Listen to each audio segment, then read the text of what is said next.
화두 창구의 실제. 안녕하십니까? 불교여정TV입니다.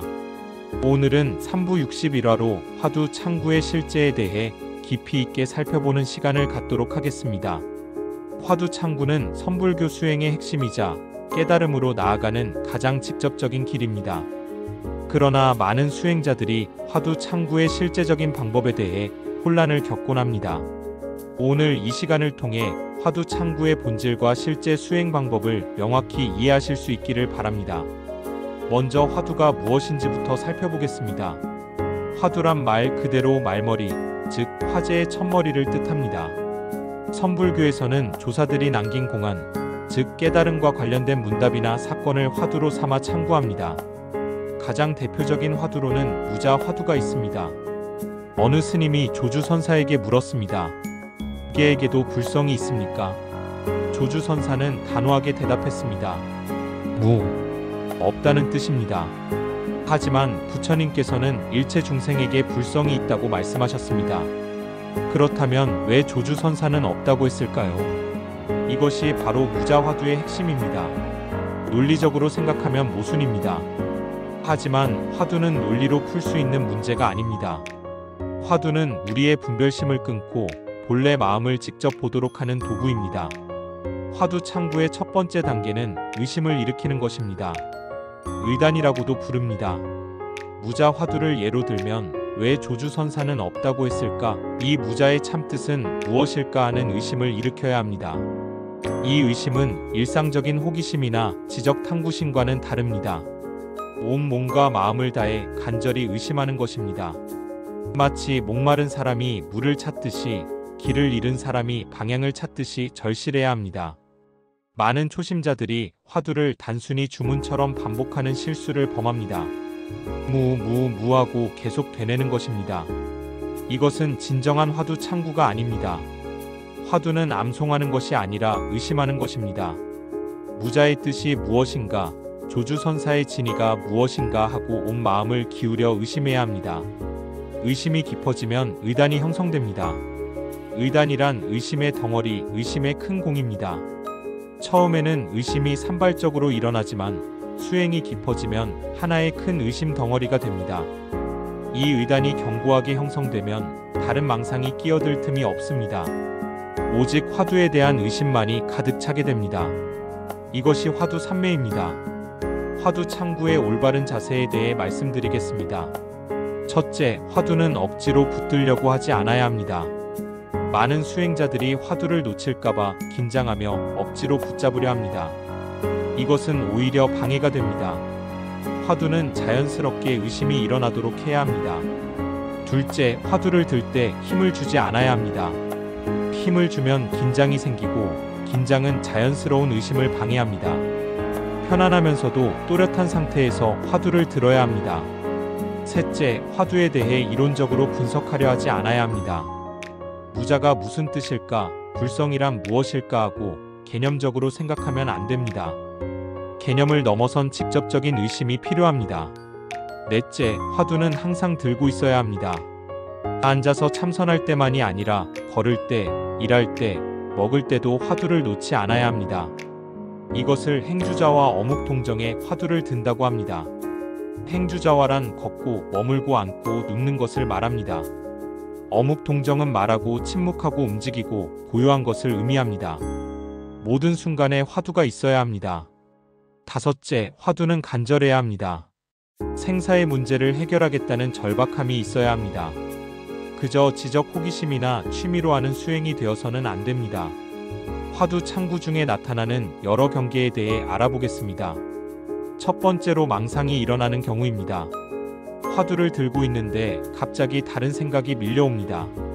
과거의 기억, 미래의 계획, 일상의 걱정들이 떠오릅니다. 이럴 때는 망상과 싸우려 하지 말아야 합니다. 망상을 억지로 없애려 하면 오히려 더 강해집니다. 그저 망상이 일어난 것을 알아차리고 다시 화두로 돌아오면 됩니다. 망상이 일어날 때마다 이렇게 반복합니다. 알아차림과 화두로의 회귀, 이 과정이 반복되면 점차 망상이 줄어듭니다. 두 번째로 졸음이 올 수 있습니다. 화두를 들고 앉아 있으면 졸음이 밀려오는 경우가 많습니다. 특히 초심자들에게 흔한 현상입니다. 졸음이 오는 이유는 여러 가지입니다. 몸이 피곤하거나 정신이 혼미해지거나 수행에 대한 간절함이 부족할 때 졸음이 옵니다. 졸음이 올 때는 자세를 바로 하고 눈을 크게 뜹니다. 또는 잠시 경행을 하거나 세수를 하는 것도 도움이 됩니다. 하지만 근본적으로는 화두에 대한 간절함을 일으켜야 합니다.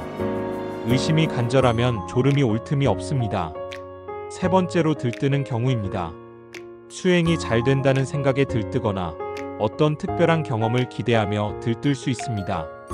이런 들뜸은 수행에 방해가 됩니다. 들뜸은 평정심을 잃게 하고 오히려 화두 창구를 어렵게 만듭니다. 들뜬 마음이 일어나면 다시 차분히 가라앉혀야 합니다. 수행은 특별한 무엇을 얻으려는 것이 아니라 본래 있는 것을 발견하는 것임을 기억해야 합니다. 네 번째로 여러 가지 경계가 나타날 수 있습니다. 화두 수행이 깊어지면 때로 빛이 보이거나 소리가 들리거나 특별한 느낌이 드는 등의 경험을 할 수 있습니다. 이런 경계에 집착해서는 안 됩니다. 모든 경계는 마음이 만들어낸 환상일 뿐입니다. 경계에 빠지면 마구니에 걸린다고 합니다. 어떤 경계가 나타나든 그것에 관심을 두지 말고 오직 화두만을 들어야 합니다. 다섯 번째로 공적한 상태가 올 수 있습니다. 화두를 들다 보면 모든 생각이 멈추고 고요한 상태가 됩니다. 매우 평화롭고 편안한 느낌입니다. 하지만 이건 역시 집착해서는 안 됩니다. 이런 공적한 상태를 무기공이라고 합니다. 아무것도 없는 텅 빈 공에 빠진 것입니다. 이것은 진정한 깨달음이 아닙니다. 공적함 속에서도 화두를 놓지 말아야 합니다. 의심을 계속 일으켜야 합니다. 화두 창구의 단계에 대해 말씀드리겠습니다. 첫 번째 단계는 가나입니다. 화두를 보고 의심을 일으키는 단계입니다. 처음에는 화두가 잘 들리지 않습니다. 금방 망상에 빠지고 화두를 잊어버립니다. 이것은 자연스러운 과정입니다. 포기하지 말고 계속 화두로 돌아와야 합니다. 화두를 들고 잊어버리고 다시 들고를 반복하다 보면 점차 화두가 오래 지속됩니다. 두 번째 단계는 타성일편입니다. 의심이 하나로 뭉쳐지는 단계입니다. 여러 망상과 생각들이 하나의 큰 의심으로 통일됩니다. 화두와 내가 하나가 되는 느낌입니다. 걸어도 무, 앉아도 무, 먹어도 무입니다. 모든 것이 화두 하나로 가득 찹니다. 이때는 억지로 화두를 들지 않아도 저절로 화두가 들립니다. 세 번째 단계는 의단이 동로합니다. 의심의 덩어리가 홀로 우뚝 서는 단계입니다. 이때는 다른 어떤 생각도 끼어들 수 없습니다. 오직 화두에 대한 큰 의심만이 존재합니다. 마치 철벽에 부딪힌 것 같습니다. 알 수도 없고 풀 수도 없지만 그 의심을 놓을 수도 없습니다. 이것을 은산철벽이라고 합니다. 은빛 산에 쇠로 된 벽이라는 뜻입니다. 이 단계까지 오면 깨달음이 가까워진 것입니다. 네 번째 단계는 타파입니다. 의단이 터지는 순간입니다. 어느 순간 꽝 하고 의단이 깨집니다. 마치 바닥이 빠지는 것 같고 허공이 무너지는 것 같습니다. 모든 의심이 일시에 사라집니다. 이것이 견성, 즉 본성을 보는 순간입니다. 이때 비로소 조주선사가 왜 무라고 했는지 알게 됩니다. 말로 설명할 수 없는 직접적인 알리입니다. 하지만 이것으로 끝이 아닙니다. 견성 후에도 계속 수행해야 합니다. 이것을 보임 또 보임이라고 합니다. 한 번 본 것을 더욱 명확히 하고 일상생활에서 그것을 체현해야 합니다. 화두 창구시 자주 하는 실수들에 대해 짚어보겠습니다. 첫째, 화두를 이론적으로 이해하려는 실수입니다. 무자가 무엇을 상징하는가, 불성의 철학적 의미는 무엇인가 하고 머리로 생각합니다. 화두는 지적 이해의 대상이 아닙니다. 개념을 넘어선 직접적인 깨달음을 위한 것입니다. 둘째, 화두를 주문처럼 반복하는 실수입니다. 무무무무하고 기계적으로 되뇌는 것은 진정한 창구가 아닙니다. 의심 없이 그저 소리만 반복하면 아무 소용이 없습니다. 반드시 간절한 의심과 함께 화두를 들어야 합니다. 셋째, 화두를 억지로 붙잡으려는 실수입니다. 화두를 놓칠까봐 긴장하며 힘주어 붙잡습니다. 이렇게 하면 오히려 더 빨리 놓치게 됩니다. 화두는 자연스럽게 들려야 합니다. 편안한 마음으로 의심을 일으키면 화두는 저절로 지속됩니다. 넷째, 경계에 집착하는 실수입니다. 수행 중 나타나는 여러 신비한 경험에 매료됩니다. 이런 경계는 모두 마음의 작용일 뿐입니다. 집착하면 마구니에 빠져 수행이 왜곡됩니다. 다섯째, 급히 결과를 얻으려는 실수입니다. 빨리 깨달으려고 조급해합니다. 조급함은 오히려 방해가 됩니다. 깨달음은 억지로 얻어지는 것이 아닙니다. 때가 되면 저절로 이루어집니다. 꾸준히 정진하되 결과에 집착하지 않아야 합니다. 여섯째, 일상생활에서 화두를 놓는 실수입니다. 선방에서만 화두를 들고 밖에 나가면 잊어버립니다. 진정한 화두 창구는 행주자와 어묵 동정에 끊이지 않아야 합니다. 언제 어디서나 화두와 함께 있어야 합니다. 일곱째, 스승의 지도 없이 독단적으로 수행하는 실수입니다. 화두 창구는 미묘하고 위험한 부분이 많습니다. 혼자 하다 보면 잘못된 길로 갈 수 있습니다. 반드시 깨달은 스승의 지도를 받아야 합니다. 화두 창구와 일상생활의 조화에 대해 말씀드리겠습니다. 많은 사람들이 화두 창구는 산속 선방에서만 가능하다고 생각합니다. 하지만 진정한 화두 창구는 일상 속에서도 가능합니다. 오히려 일상생활이야말로 화두를 시험하는 진정한 도량입니다. 아침에 일어나면서부터 화두를 듭니다. 세수할 때, 밥 먹을 때, 출근할 때도 화두를 놓지 않습니다. 일하면서도 화두를 들 수 있습니다. 물론 처음에는 어렵습니다. 일에 집중하다 보면 화두를 잊어버립니다. 하지만 조금씩 연습하다 보면 가능해집니다. 일과 화두가 동시에 진행될 수 있습니다. 손으로는 일을 하면서 마음으로는 화두를 드는 것입니다. 대화할 때도 마찬가지입니다. 상대방의 말을 들으면서도 화두를 놓지 않습니다. 응대는 자연스럽게 하되 마음속 깊은 곳에서는 화두가 계속됩니다. 이렇게 일상 속에서 화두를 들면 수행이 더욱 깊어집니다. 산속에서만 수행하고 세상에 나오면 잊어버리는 것보다 훨씬 낫습니다. 진정한 수행은 일상과 분리되지 않습니다. 화두 창구를 돕는 여러 방법들이 있습니다. 첫째는 정기적인 좌선입니다. 하루에 일정 시간을 정해 앉아서 집중적으로 화두를 듭니다. 아침, 저녁으로 각각 30분씩이라도 좋습니다. 규칙적으로 하는 것이 중요합니다. 둘째는 경행입니다. 천천히 걸으면서 화두를 듭니다. 오래 앉아 있으면 다리가 아프고 졸음이 옵니다. 이럴 때 경행을 하면 정신이 맑아지고 화두가 잘 들립니다. 셋째는 참선 집중 수행입니다. 1년에 한두 번 정도 선방에서 집중 정진을 합니다. 며칠에서 몇 주간 오직 화두 창구에만 전념합니다. 이런 집중 수행은 수행력을 크게 향상시킵니다. 넷째는 법문을 듣는 것입니다. 스승의 법문을 들으면 화두에 대한 이해가 깊어집니다. 또한 수행의 방향을 점검할 수 있습니다. 하지만 너무 많은 법문을 듣는 것은 오히려 해가 될 수 있습니다.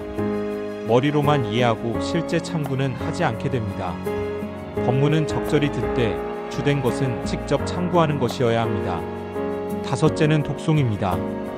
경전이나 어록을 읽는 것입니다. 화두 관련 공안이나 조사들의 말씀을 읽으면 영감을 받을 수 있습니다. 하지만 이것도 너무 많이 하면 문자에 빠질 위험이 있습니다. 적당히 읽되 핵심은 화두 창구에 두어야 합니다. 여섯째는 같은 수행자들과의 교류입니다. 함께 수행하는 도반들과 경험을 나누면 도움이 됩니다. 서로 격려하고 점검할 수 있습니다. 하지만 잡담에 빠지지 않도록 주의해야 합니다. 화두 창구의 궁극적인 목적에 대해 말씀드리겠습니다. 화두 창구는 단순히 의문을 해결하는 것이 목적이 아닙니다. 조주가 왜 무라고 했는지 알아내는 것이 목적이 아닙니다. 화두 창구의 진정한 목적은 본래 면목을 보는 것입니다. 나는 누구인가, 무엇이 진정한 나인가를 직접 체득하는 것입니다. 우리는 평소 나라고 하는 것에 대해 잘못 알고 있습니다. 몸이 나라고 생각하고 생각이 나라고 여깁니다. 하지만 몸은 변하고 생각도 계속 바뀝니다. 그렇다면 진정한 나는 무엇일까요? 화두 창구를 통해 이것을 직접 봅니다. 말로 설명할 수 없는 직접적인 깨달음입니다. 이것을 견성이라고 합니다. 성품을 본다는 뜻입니다. 자기의 본래 성품, 불성을 직접 보는 것입니다. 견성하면 모든 의심이 사라집니다. 생사에 대한 두려움도 없어집니다.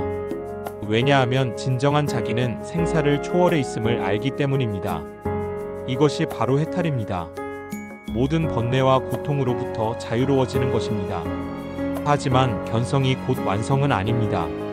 본 것을 일상에서 체현해야 합니다. 이것을 보임보라고 합니다. 견성 후에도 습기가 남아 있습니다. 오랜 세월 쌓인 번뇌의 습관이 쉽게 사라지지 않습니다. 따라서 계속 수행하며 습기를 닦아야 합니다. 이 과정을 거쳐 마침내 성불에 이릅니다. 화두창구는 이처럼 깊고 오묘한 수행법입니다. 화두 선택에 대해서도 말씀드리겠습니다. 전통적으로 많이 사용되는 화두들이 있습니다. 무자화두, 마상근화두, 정전백수자 화두 등입니다. 마상근화두는 이런 내용입니다. 스님이 동산선사에게 물었습니다. 무엇이 부처입니까? 동산선사는 대답했습니다. 마상근, 삼근의 삼배라는 뜻입니다. 왜 부처를 묻는데 삼배라고 했을까요? 이것이 화두입니다. 정전백수자 화두는 조주선사의 또 다른 공안입니다. 스님이 물었습니다. 정전백수자는 무슨 뜻입니까? 조주는 대답했습니다. 자, 물음에 물음으로 답한 것입니다. 이 역시 깊은 의미가 담긴 화두입니다. 어떤 화두를 선택할 것인가는 중요한 문제입니다. 반드시 스승의 지도를 받아 자신에게 맞는 화두를 받아야 합니다. 화두는 함부로 바꾸는 것이 아닙니다. 한 번 받은 화두는 끝까지 해야 합니다. 화두를 자꾸 바꾸면 어느 것도 깊이 들지 못합니다. 한 우물을 깊이 파야 물이 나옵니다. 여러 우물을 조금씩 파면 아무것도 얻지 못합니다. 화두도 마찬가지입니다.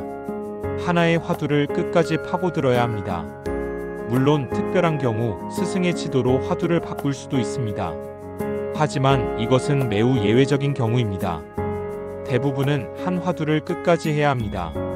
화두 창구 중 일어나는 여러 심리적 상태에 대해 더 말씀드리겠습니다. 때로는 공포감이 들 수 있습니다. 화두를 깊이 들다 보면 자아가 흔들리는 느낌이 듭니다. 내가 무너지는 것 같은 두려움이 옵니다. 이것은 자연스러운 과정입니다. 거짓 자아가 무너지고 있는 것입니다. 이 두려움을 넘어서야 진정한 자기를 만날 수 있습니다. 두려움에 굴복하지 말고 계속 나아가야 합니다. 때로는 회의가 들기도 합니다. 이렇게 해서 정말 깨달음을 얻을 수 있을까? 내가 과연 할 수 있을까? 이런 회의가 밀려옵니다. 이럴 때는 다시 신심을 굳건히 해야 합니다. 역대 조사들이 모두 이 길을 걸어 깨달았습니다. 나 또한 할 수 있다는 믿음을 가져야 합니다. 때로는 권태가 올 수 있습니다. 똑같은 수행을 반복하다 보면 지루해집니다. 변화가 없는 것 같고 진전이 없는 것 같습니다. 하지만 이것은 표면적인 느낌일 뿐입니다. 보이지 않는 곳에서 변화가 일어나고 있습니다. 포기하지 말고 계속해야 합니다. 때로는 환희심이 일어나기도 합니다. 수행이 잘 되는 것 같고 뭔가 특별한 경지에 도달한 것 같은 느낌입니다. 기쁨과 희열이 솟아오릅니다. 하지만 이런 환희심에도 집착해서는 안 됩니다. 환희심 역시 하나의 감정일 뿐입니다. 평정심을 잃지 말고 담담히 수행을 계속해야 합니다. 때로는 무기력함이 올 수 있습니다. 아무것도 하기 싫고 수행도 하기 싫어집니다. 에너지가 바닥난 것 같은 느낌입니다. 이럴 때는 잠시 휴식을 취하는 것도 좋습니다. 몸과 마음을 충분히 쉬게 한 후 다시 정진합니다. 하지만 게으름과 진정한 휴식을 구분해야 합니다. 게으름은 수행을 회피하는 것이고 휴식은 더 나은 수행을 위한 재충전입니다. 화두 창구와 다른 수행법의 관계에 대해 말씀드리겠습니다. 어떤 사람들은 화두 창구만 하면 되지 다른 수행은 필요 없다고 생각합니다. 하지만 이것은 잘못된 생각입니다. 화두 창구는 중심이 되는 수행이지만 다른 수행도 함께 해야 합니다. 먼저 계율을 지켜야 합니다. 계율은 수행의 기초입니다. 계율을 어기면 마음이 어지럽고 화두가 잘 들리지 않습니다. 살생하지 않고 도둑질하지 않고 거짓말하지 않는 등의 기본 계율을 지켜야 합니다. 자비심도 길러야 합니다. 화두만 들고 다른 사람에게 무관심하면 안 됩니다. 모든 중생을 자비로운 마음으로 대해야 합니다. 이것이 대승불교의 정신입니다. 보시행도 해야 합니다. 물질적 보시뿐 아니라 법보시, 무예시도 해야 합니다. 남을 돕고 베푸는 마음이 수행을 돕습니다. 독송도 도움이 됩니다. 경전을 읽으면 지혜가 자라고 발심이 굳건해집니다. 금강경, 능언경, 육조단경 같은 경전들이 특히 화두창구에 도움이 됩니다. 예불과 연불도 좋습니다. 부처님께 예배하고 부처님 명호를 부르면功德이 쌓이고 마음이 청정해집니다. 이런 기초 위에서 화두창구를 하면 더욱 효과적입니다. 화두창구의 여러 전통에 대해서도 알아보겠습니다. 한국 불교의 화두선은 주로 가나선 전통입니다. 가나선은 송나라 대종고선사가 체계화한 방법입니다. 화두를 보고 의심을 일으켜 깨닫는 것이 핵심입니다. 중국에는 묵조선이라는 다른 전통도 있습니다. 조동종의 홍지정각 선사가 주창한 방법입니다. 화두를 들지 않고 그저 고요히 앉아있는 수행입니다. 일본의 조동종도 이 전통을 따릅니다. 그들은 화두 없이 그저 앉는 것, 좌선 자체가 깨달음이라고 합니다. 베트남의 틱나탄 스님은 또 다른 접근을 제시합니다. 마음 챙김과 화두를 결합한 방법입니다. 일상의 모든 순간에 깨어있으면서 화두를 드는 것입니다. 티베트 불교에는 화두성과 유사한 마하무드라 수행이 있습니다. 마음의 본성을 직접 보는 수행입니다. 이처럼 여러 전통이 있지만 핵심은 같습니다. 본래 마음을 직접 보는 것입니다. 방법은 다를 수 있지만 목적은 하나입니다. 한국의 가나선은 매우 직접적이고 강력한 방법입니다. 빠르고 확실하게 깨달음에 이를 수 있습니다. 하지만 그만큼 어렵고 위험하기도 합니다. 반드시 올바른 지도를 받아야 합니다. 현대인의 화두 창구에 대해 말씀드리겠습니다. 현대는 과거와 많이 다릅니다. 바쁜 일상, 수많은 자극, 끊임없는 정보의 홍수 속에 살고 있습니다. 이런 환경에서 화두 창구를 하는 것은 쉽지 않습니다. 하지만 불가능하지는 않습니다. 오히려 현대야말로 화두 창구가 더욱 필요한 시대입니다. 현대인은 끊임없이 생각하고 분석합니다. 머리는 복잡하지만 마음은 공허합니다. 진정한 자기를 잃어버리고 살아갑니다. 화두 창구는 이런 현대인에게 본래의 자기를 찾아주는 길입니다. 현대인을 위한 화두 창구 방법을 제안하겠습니다. 출퇴근 시간을 활용하십시오. 지하철이나 버스에서 차를 운전하면서도 화두를 들 수 있습니다. 물론 안전에는 주의를 기울여야 합니다. 하지만 교통수단을 이용하는 시간을 수행시간으로 만들 수 있습니다. 짬짬이 시간을 활용하십시오. 엘리베이터를 기다리는 몇 초, 신호등을 기다리는 잠깐 사이에도 화두를 들 수 있습니다. 이런 짧은 순간들이 모이면 하루에 상당한 시간이 됩니다. 스마트폰 사용 시간을 줄이십시오. 현대인은 하루에 몇 시간씩 스마트폰을 봅니다. 이 시간의 일부만이라도 화두 창구에 쓴다면 큰 진전이 있을 것입니다. 명상 앱을 활용하는 것도 좋습니다. 화두 창구를 돕는 타이머나 알림 기능을 사용할 수 있습니다. 하지만 앱에만 의존해서는 안 됩니다. 궁극적으로는 자신의 힘으로 화두를 들어야 합니다. 온라인 법회나 강의를 활용하십시오. 직접 사찰에 가기 어려운 현대인을 위해 많은 온라인 자료가 있습니다. 하지만 가능하면 직접 사찰을 방문하고 스승을 만나는 것이 좋습니다. 온라인은 보조수단일 뿐입니다. 무엇보다 중요한 것은 결심입니다. 진정으로 깨달음을 얻고자 하는 간절한 마음이 있다면 어떤 환경에서도 수행할 수 있습니다. 환경을 탓하기보다는 자신의 의지를 점검해야 합니다. 화두 창구 중 일어나는 깨달음의 체험에 대해 말씀드리겠습니다. 화두를 깊이 창구하다 보면 여러 단계의 깨달음을 경험합니다.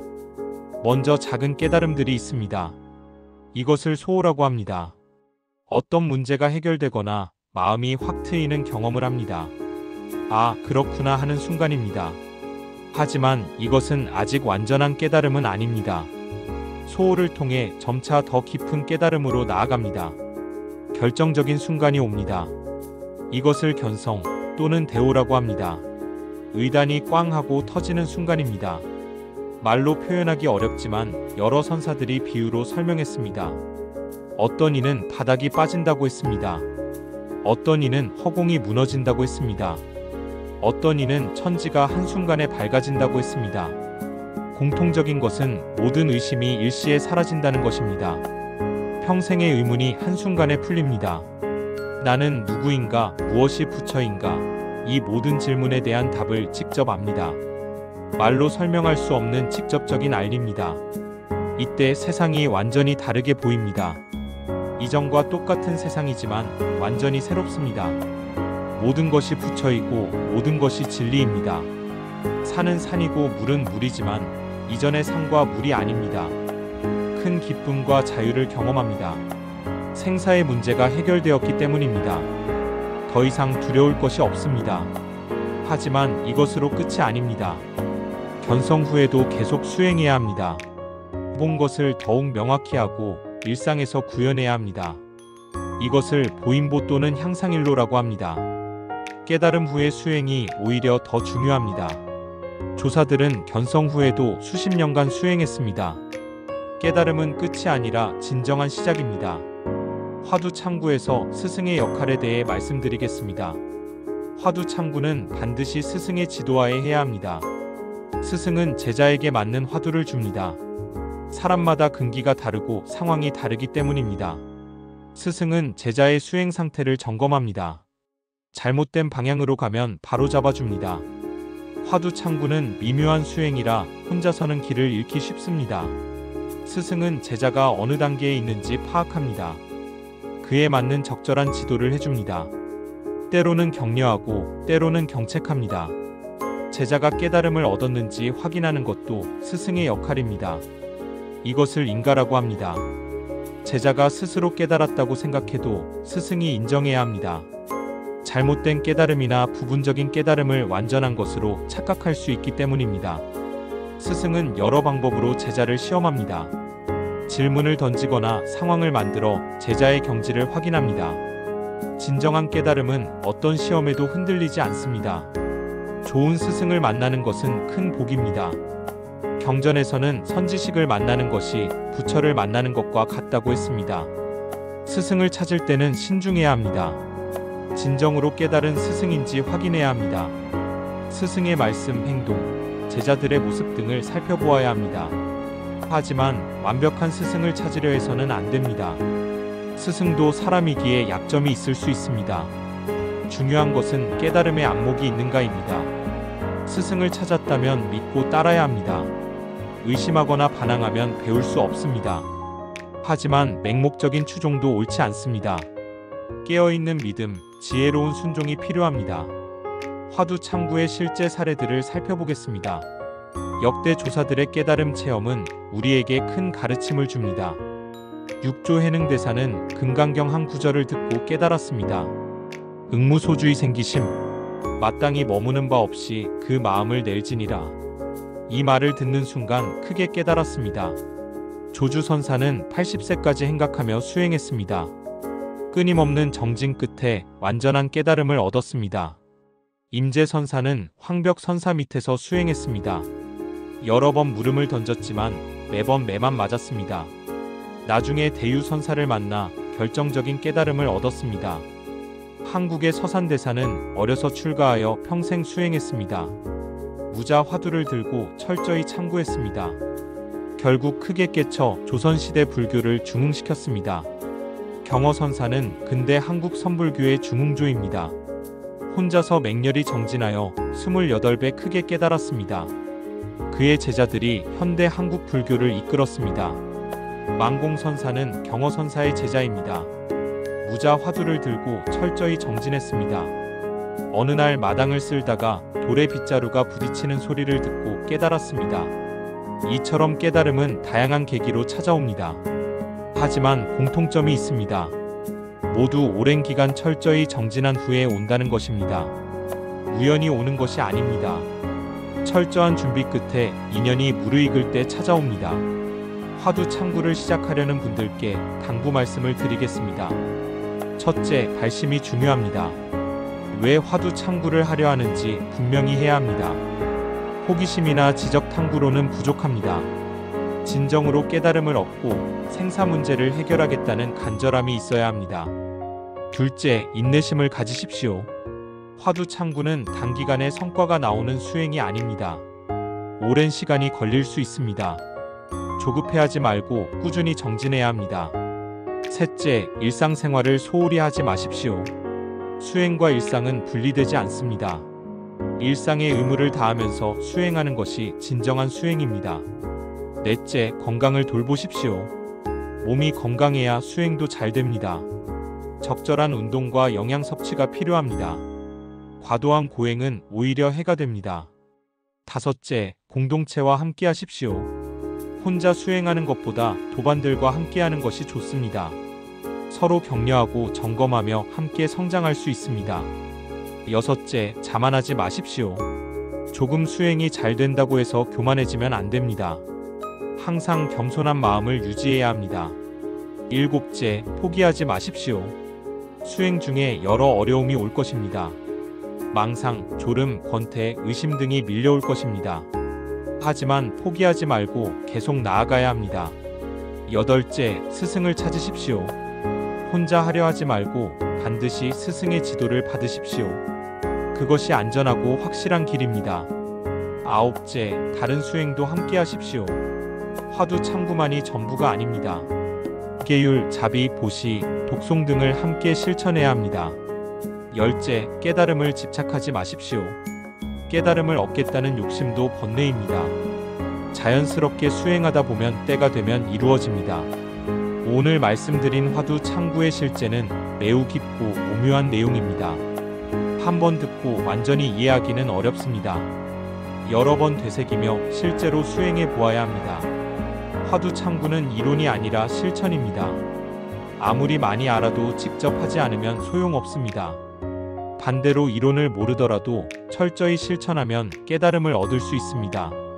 부처님께서 말씀하셨습니다. 내가 설한 법은 뗏목과 같다. 강을 건너기 위한 도구일 뿐이다. 강을 건넜으면 뗏목을 버려야 한다. 화두도 마찬가지입니다. 깨달음에 이르기 위한 방편일 뿐입니다. 깨달은 후에는 화두도 필요 없습니다.